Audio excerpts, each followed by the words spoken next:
3.337 orang. Berdasarkan keterangan dari Yayasan Lembaga Bantuan Hukum Indonesia, udah ada 3.337 orang ditangkap polisi imbas dari aksi demonstrasi per tanggal 25 sampai tanggal 28 Agustus 2025. Tersebar di 20 kota Indonesia. Selain itu, beberapa informasi lain mengatakan kalau misalnya ada 20 orang yang menghilang atau nggak tahu kabarnya lagi ada di mana. Dan kita juga sama-sama tahu di periode tersebut kita juga berduka ada 9 orang yang menjadi korban meninggal dunia, termasuk almarhum Mas Afan dan juga beberapa mahasiswa dan juga beberapa pegawai-pegawai DPRD. Gue rasa gue pengen ngasih tau ke lu semua ya di video ngopi ini kalau misalnya itu semua gak cuma sekedar angka, itu semua bukan cuma sekedar data statistik, tapi mereka adalah manusia yang punya hak dan kewajiban, manusia yang memiliki tanggung jawab, manusia yang memiliki tuntutan gitu ya. Apapun itu, yang kalau misalkan lu tanya ke gue ini sebabnya apa, gue bakal bilang kalau mungkin aja ini bukan disebabkan gara-gara provokator. Dan tentu saja mungkin ini juga gak disebabkan gara-gara mereka ikut demonstrasi. Mungkin aja. Karena beberapa korban-korban yang meninggal dunia pun itu dapat keterangan kalau misalnya mereka entah itu terjebak dalam gedung ataupun sedang mengantar makanan gitu loh. Kita semua harus sepakat kalau misalkan provokasi ini, demonstrasi ini gak akan ada kalau misalkan gak ada alasannya. Iya gak sih? Gak akan ada tuntutannya. Dan kalau misalnya dibandingin sama masyarakat zaman dulu gitu ya, masyarakat sekarang itu lebih pintar menurut gue. Kenapa begitu? Karena zaman dulu tuh kayak struggle-nya cuman malas mencari informasi. Sekarang struggle orang-orang yang mana udah banyak banget mencari informasi, itu harus ngecek apakah informasi itu beneran real, beneran fake, atau cuma hoax doang. Kayak apakah masyarakat zaman dulu itu kepikiran soal hal itu? Kita nggak tahu gitu. Tapi untuk sekarang kita menghadapi permasalahan yang nyata di mana informasi bisa disetir, informasi bisa ditunggangin, bahkan informasi bisa dimanipulasi. Tapi gue yakin banget karena ada beberapa orang-orang ya di media sosial yang gue sadar kalau misalnya mereka lebih pinter dibanding gue, mereka lebih bagus karirnya dibandingin gue, ikut bersuara, ikut marah, ikut emosi gitu ya. Gue gak yakin mereka bener-bener gampang banget terprovokasi. Serius. Ini semua gak akan ada gitu kalau misalnya pada akhirnya gak ada alasannya kenapa pada akhirnya orang-orang marah. Kita ambil contoh, tanggal 25 Agustus 2025. Beberapa akun Twitter kayak misalkan Om Budi Bukan Intel atau bareng warga yang biasanya memberitakan tentang aksi dan juga demonstrasi gitu ya, atau tokoh-tokoh yang sekarang tuh lagi rame diomongin kayak misalnya Ferry Irwandi, itu mempertanyakan siapa pihak-pihak yang tiba-tiba menyulitkan emosi orang-orang sampai pada akhirnya muncul hashtag turunkan DPR atau bahkan bubarkan DPR. Bahkan di kanal YouTube yang Ferry Irwandi sendiri itu udah dia langsung nembak gitu siapa aja orang-orang yang pada akhirnya tiba-tiba berubah haluan untuk membuat masyarakat emosi. Oke. Gue bilang tadi provokator akan selalu ada gitu ya nggak sih? Mungkin aja bakal ada. Tapi masalahnya dari siapa? Oke. Kita harus bercermati baik-baik, nggak bisa asal nyari dan juga ngambil informasi. Kejawab sebenarnya. Lu silakan interpretasiin sendiri.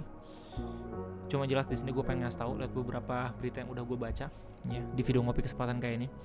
Kayak misalnya berita dari Komnas HAM, Kompas TV dengan judul sebut ribuan orang ditangkap dalam aksi di berbagai daerah yang dijadikan tersangka. Terus kemudian bahkan udah masuk informasinya ke website internasional kayak misalnya The Guardians, judul 20 Missing Indonesian Protest Rights Group Says.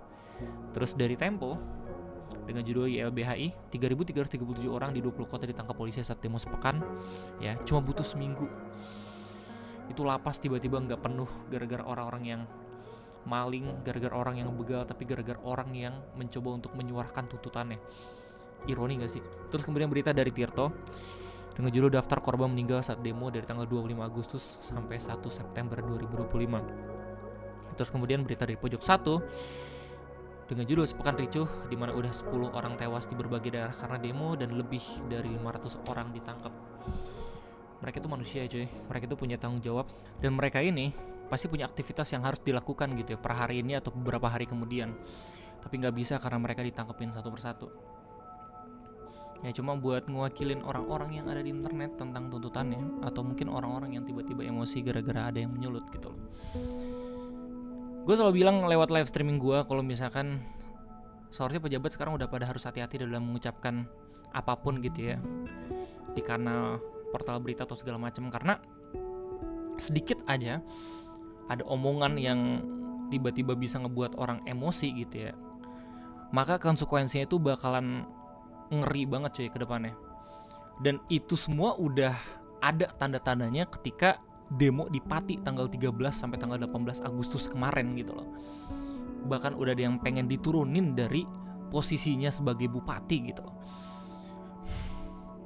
Terus kalau misalnya lihat dari beberapa tuntutan-tuntutan lain, permasalahan-permasalahan lain gitu ya, ada yang ngebuat orang-orang pada akhirnya makin lama makin berat gitu tiap kali ngebaca berita yang berhubungan dengan politik. Ya kayak misalkan beberapa informasi mengenai pulau-pulau Indonesia yang eksotis gitu tiba-tiba digadaikan, tiba-tiba dijadikan investasi. Terus habis itu ada yang dikeruk juga tambangnya, bahkan Raja Ampat juga sempat ramai kemarin. Terus habis itu ya dari segi musisi juga ada permasalahan mengenai royalti dan segala macem. Terus habis itu kalau misalnya dalam segi efisiensi juga, ya kita benar-benar dikasih tahu harus efisiensi, tapi ternyata kementerian paling banyak. Terus habis itu tiba-tiba ada posisi-posisi baru lagi gitu ya. Kayak sekarang beberapa pihak-pihak mencoba untuk mencari pihak mana yang cocok banget menjadi sasaran emosi masyarakat Indonesia. Dan lu bisa temukan komentar-komentar kayak gitu di berbagai macam media sosial, atau mungkin di berbagai macam akun-akun yang pernah mendukung di Pilpres kemarin. Padahal ya, kalau misalnya kita ngomongin soal tanggal 25 itu gara-gara tunjangan gaji DPR yang dirubah gitu ya, dari yang awalnya rumah jadi uang tunai, itu kan juga ada yang ngusulin. DPR gak serta-merta tiba-tiba minta naikin gaji gitu. Terus kalau misalnya lu bandingin antara cost atau pengeluaran eksekutif sama legislatif gitu ya, bahkan eksekutif bisa dipotong gitu dari eselon 2 gitu, 2, 1, terus menteri, staf khusus, dewan pengawas dan segala macam. Kosnya hampir mirip sama legislatif coy. Poin gue di sini adalah semua orang punya tanggung jawab, apalagi buat orang-orang yang emang pekerjaannya dibiayai sama pajak. Orang-orang pada akhirnya emosi karena basically bukan cuman DPR doang yang rese gitu, tapi kebijakannya pun ya jadi ngebuat orang-orang mempertanyakan apakah beneran udah dipertimbangin atau kagak gitu, apalagi melihat kondisi ekonomi, juga melihat bagaimana kondisi masyarakat Indonesia.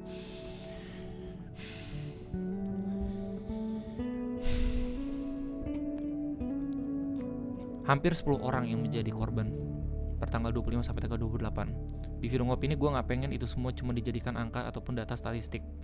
Gue pengen seenggaknya kita masih mengingat siapa aja orang-orang yang pada akhirnya kehilangan nyawa gitu. Karena pada akhirnya mereka gak cuma bersaksi untuk pejabat doang, tapi juga untuk kita-kita semua masyarakat. Apakah kita pernah punya empati? Apakah kita bisa simpati? Apakah kita punya hati nurani? Atau apakah kita benar-benar peduli dan mengerti tuntutan apa yang mereka alami? Hampir 10 orang. Ini berita dibuat sama Tirto.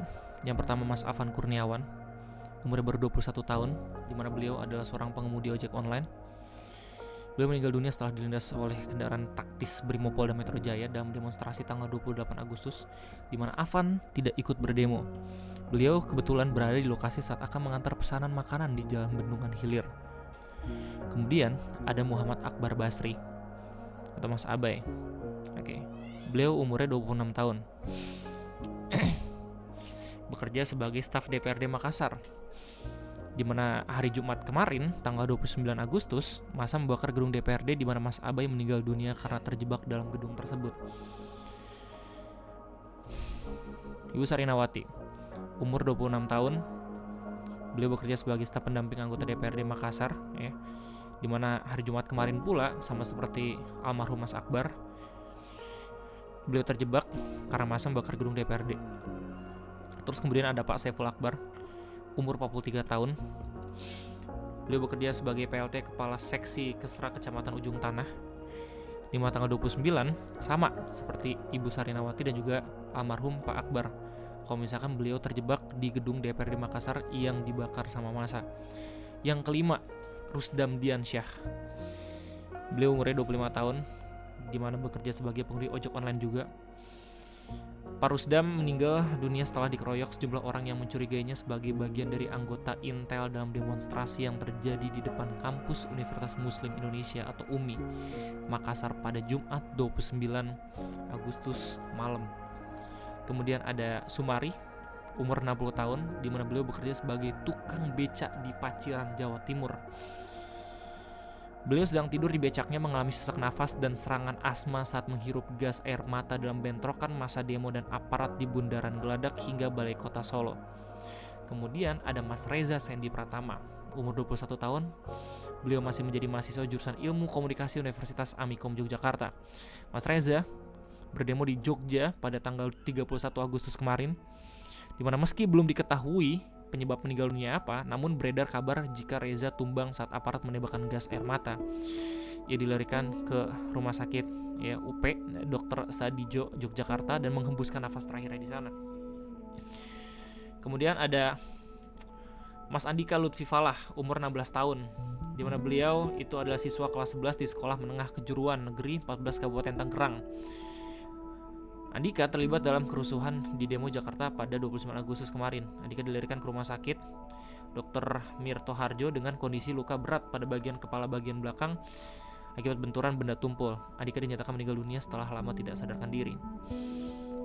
Dan kalau misalkan berdasarkan berita ini, terakhir itu ada Mas Iko Julian Junior, umurnya 19 tahun, mahasiswa Fakultas Hukum Universitas Negeri Semarang angkatan 2024, di mana almarhum pamit ke orang tuanya pergi ke kampus dengan membawa jas alma mater, dikabarkan kritis dan harus menjalani operasi di Rumah Sakit Umum Dr. Karyardi, Semarang. Pengakuan orang tuanya, Iko sempat mengigau, minta untuk tidak dipukuli lagi, namun penyebab sebenarnya dari kematian masih belum diungkap.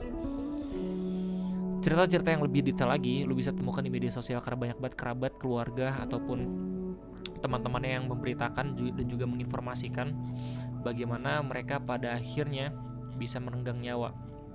Semoga buat keluarga yang ditinggalkan bisa diberikan ketabahan dan juga kesabaran seluas-luasnya.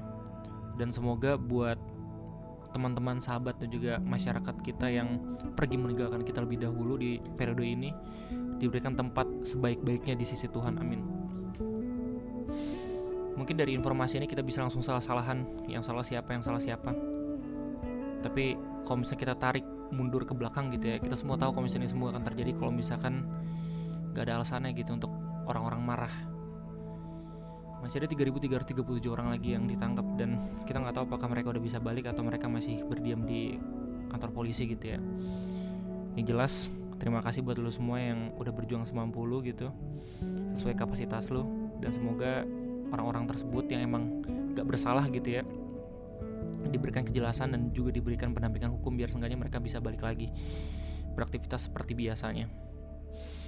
Semoga di negara kita masih bisa berpendapat dan juga kita masih bisa berekspresi dengan tuntutan yang ada. Terima kasih banyak. Sampai jumpa lagi di next video ngopi. Bye bye.